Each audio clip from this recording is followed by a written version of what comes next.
nästan klar. Klockan är 8.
Årets vårtal 2007 hålls i år av Berit Robertsson. Det visste du inte? Nej. Varsågod.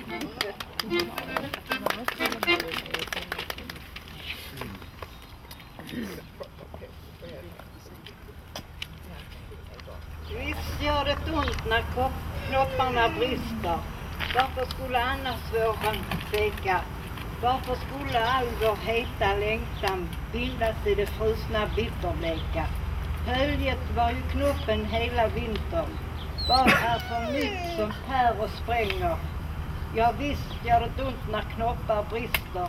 Ont för det som växer och det som stänger. Oj!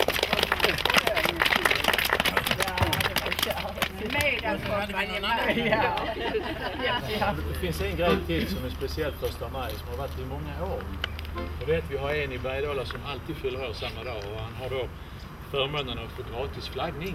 Han är så generös, han betalar i alla fall. Herr Sundin, stig fram.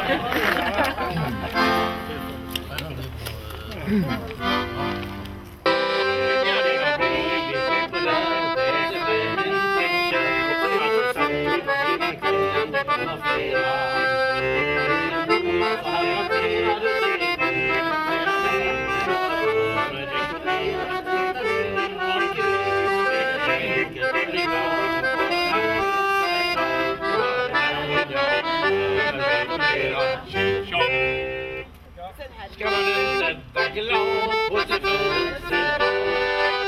Ska man inte vara glad? Ska man inte ha bra på sin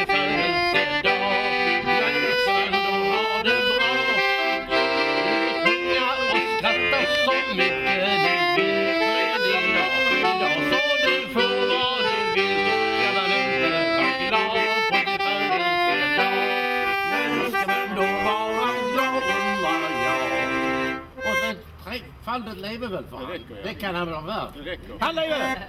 Hurra! Hurra! Hurra! Här är skåningars hem, ja här är skåningars land. Här är åker, här är sjö, här är strand. Och det främling som säger att Skåne är fan. Som en kattklocka ljuger besatt. Aldrig haft ögat med sig skära dig. Och vad vet han väl om Klös gamla stad. Och färdan vi såg eller om och förbud. Och nyttar vi hatade stund.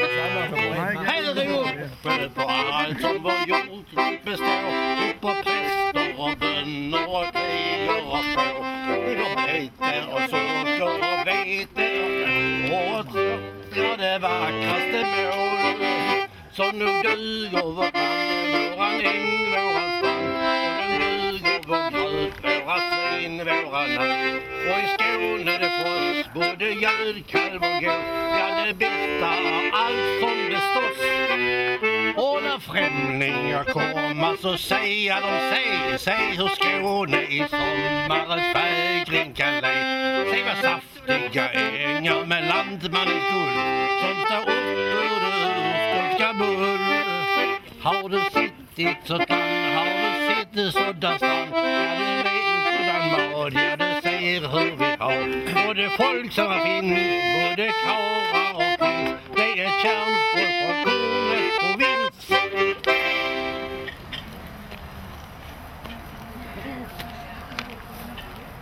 Så sätter de bara.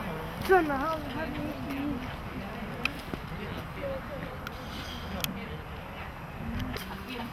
Ja, det är samma sådana.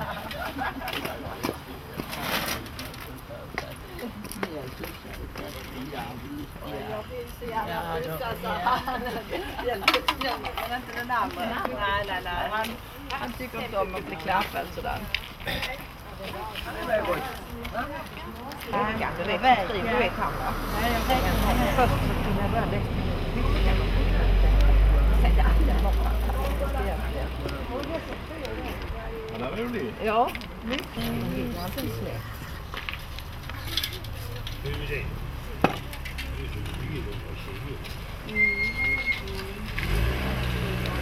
Tuff att ha. Ja. Men du fick tag på det? Ja.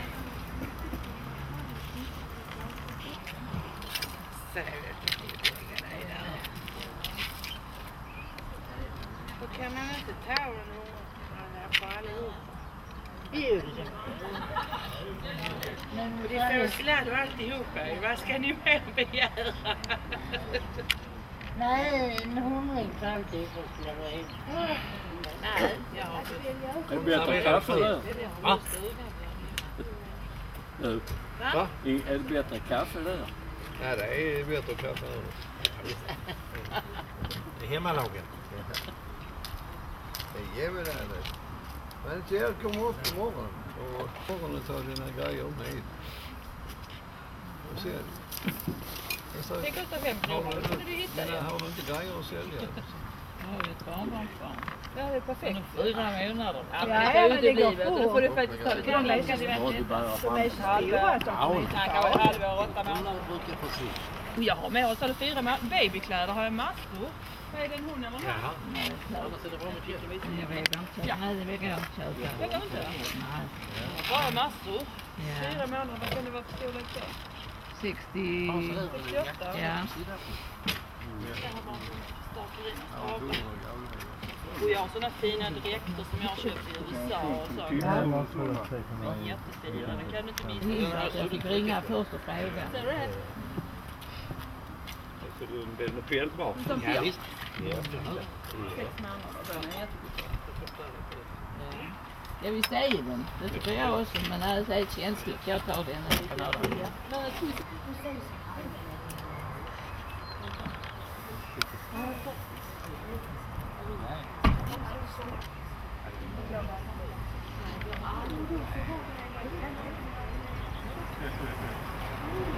Barnbarnet är ju där vet du. I New York. Nej. Och så blir det så.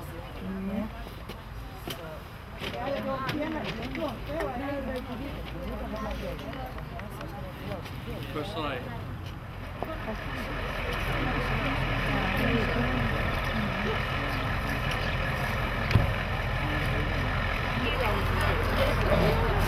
Jag försöker sätta en väska där vid sidan av mig. Nej, vid sidan av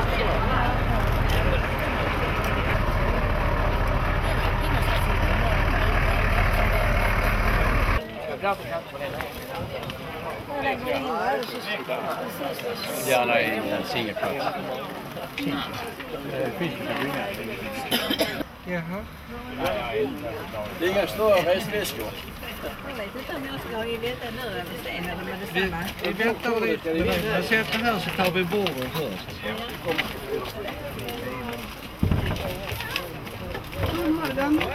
God morgon.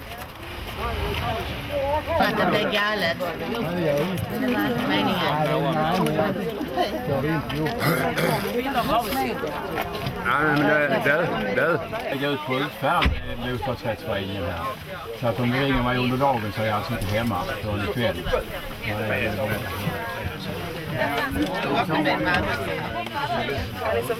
Nu vaknar han när det var troslost. Det är viktigt. Film. Alltså när man inte kan lita på det. Och så tänkte jag så jag skulle ju upp till här som igår morse. Och då var jag tvungen till att vara säker på att det gick.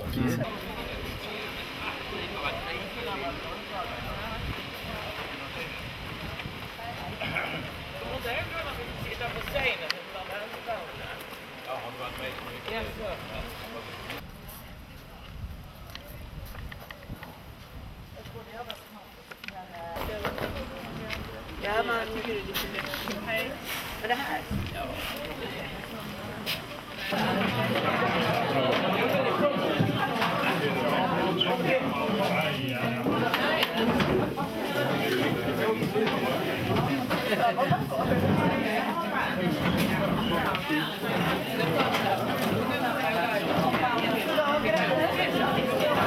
Det är gammalt.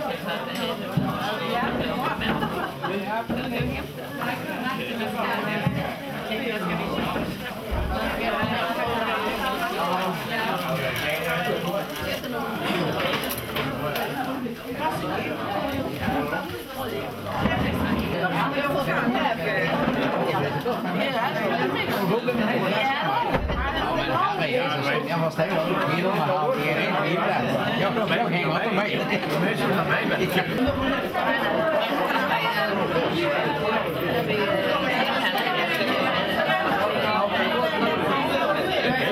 Så alla har fått ett papper.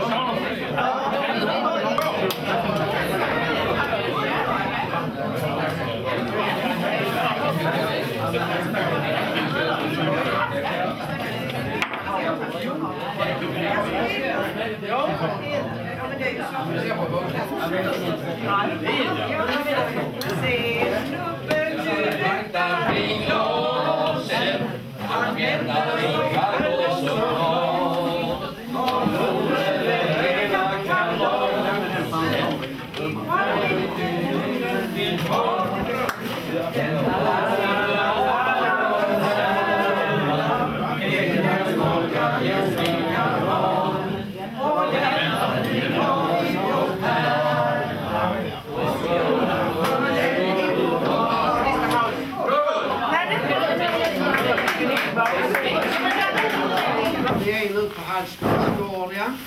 Och den gården är ju där Nils Nilsson börjar sin bana. Han som har gjort alla stenarna här. Han föräldrar bodde bort i Hängby, 2 kilometer härifrån. Och när han var 7 år, 1825, så flyttade hela familjen ut här. Och det var ju väldigt eländigt och mycket... Ja, de flyttade ut i ödemarken tyckte de. Och för att ni ska få en liten bild av detta, så nu innan jag fortsätter så ska jag läsa texten på den första stenen han gjorde. Då skrev han om hur besvärligt det var att flytta ut här. Jag ska läsa den nu när jag har berättat om det, sen fortsätter jag prata. Och den finns där nere, ja. Och han har skrivit så, och det står på stenen. Är den bildad här? Jag vet inte om... Jo, det är den där står på. Ja, det är den, ja. Så skriver han, det står där texten. Vid enskifte i Hängeby bedrevs ut till sten, morass och dy. År 1825, då Hallsberg blev vårt nya hem. För detta namn är annan norm än bergets läge, namn och form. Jag var då i mitt 7:e år.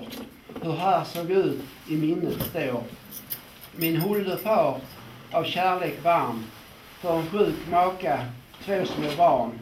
Behov av Gud och den han sänt blir ofta genom motgång känd. Så inga vägar, inga stänglar, tänk, föga hus och inga pengar. Små åkerland med stenparti, dock harven kunde gå förbi. Då vi minnen nu förstört, som återgäld vi ett uppfört, se ängen norr och söder här, om gamla minnen vittne bär. Sen hör det till saken att den här gården blev väldigt välbärgad sen när de kom igång. För det är ju 4 pigor och 4 drängar. Och det var ju inte vilken gård som helst de hade det.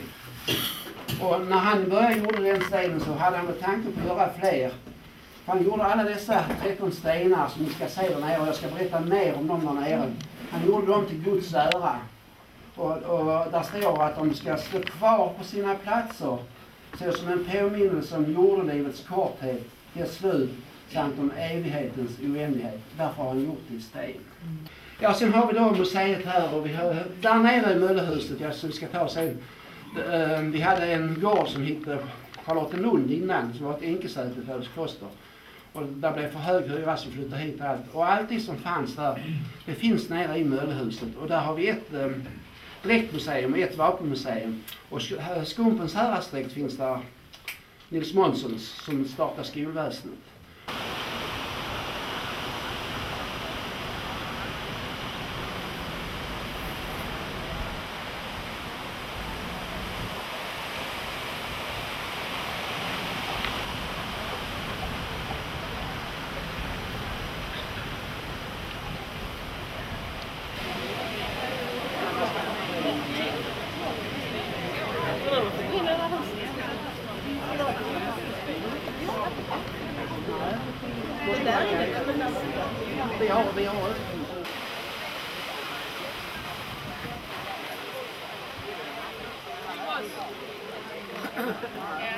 Och av detta undantag, och detta har vi en bild uppe i bostaden på spisen, så där kan ni titta extra. Så han flyttade ner här mellan och undantaget var här. Och sen, det var 1847. Sen 1867 så byggde han detta här. Han gifte sig med en barnmorska och så skulle han bo ståndsmässigt. Så ni märker det är ganska högt i taket på den tiden när det kom in.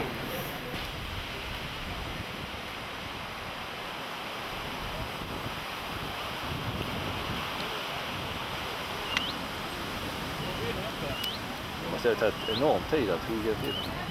Att han just har fått det så klart. Ja.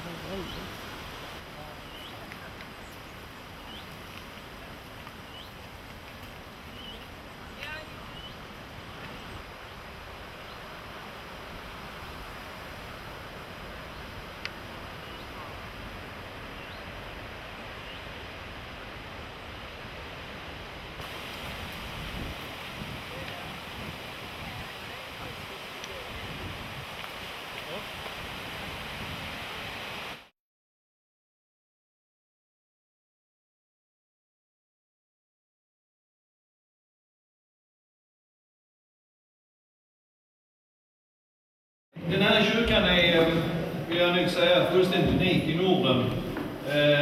Därför att där är bevarat så mycket träföremål från medeltiden. Ni vet, när reformationen kom på 1500-talet så blev det förbjudet att ha en massa helgon och så. Men här gav man inte upp, utan här hade man kvar sina helgonfigurer.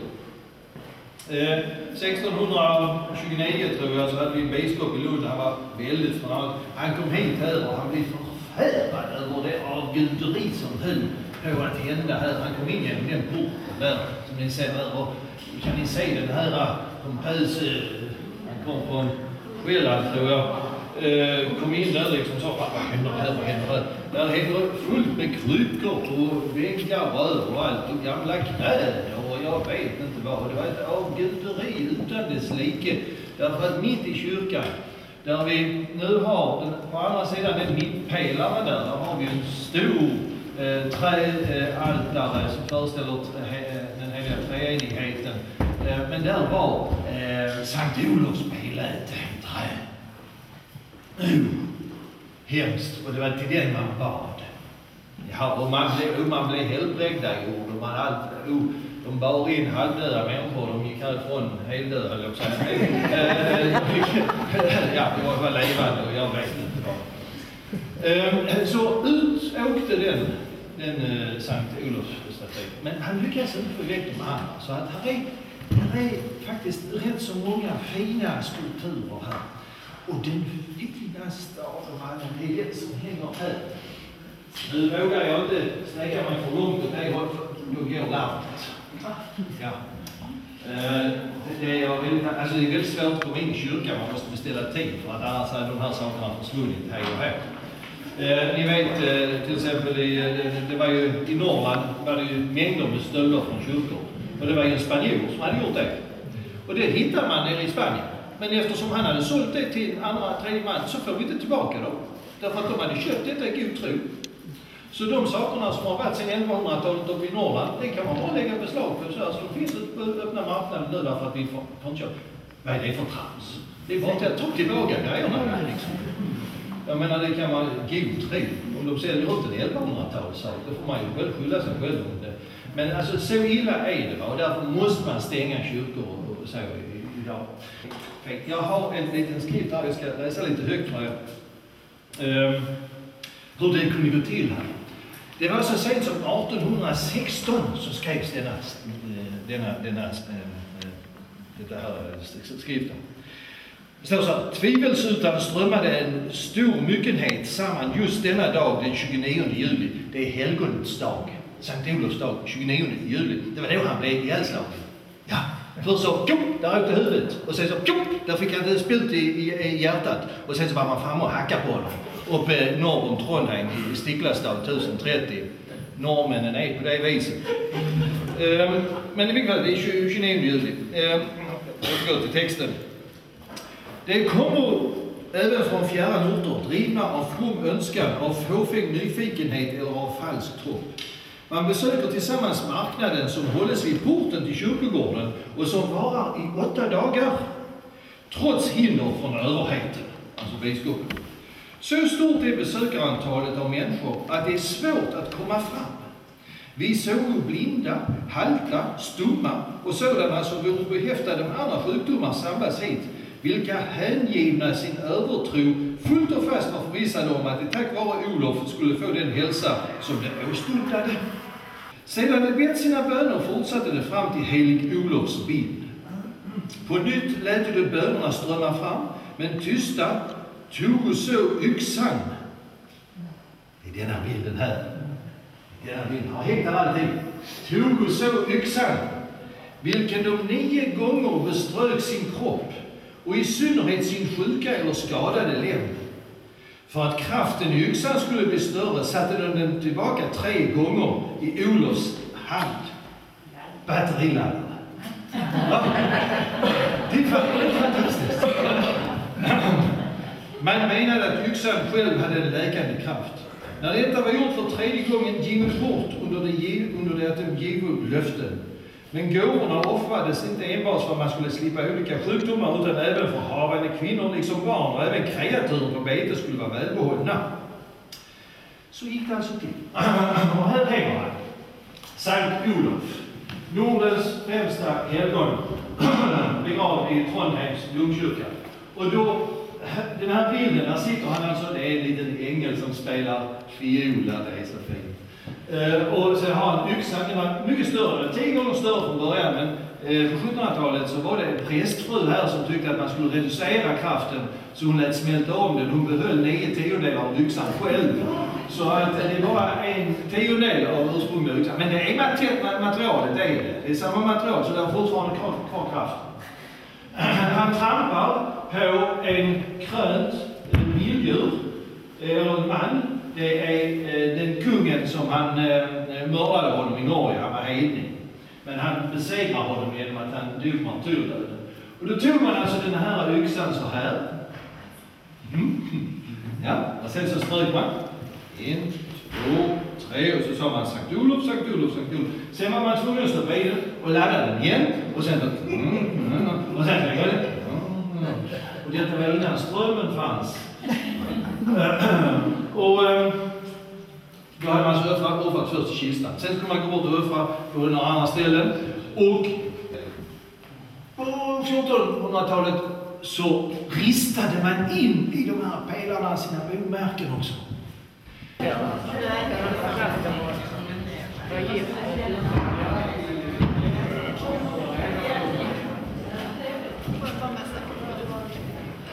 Längst fram.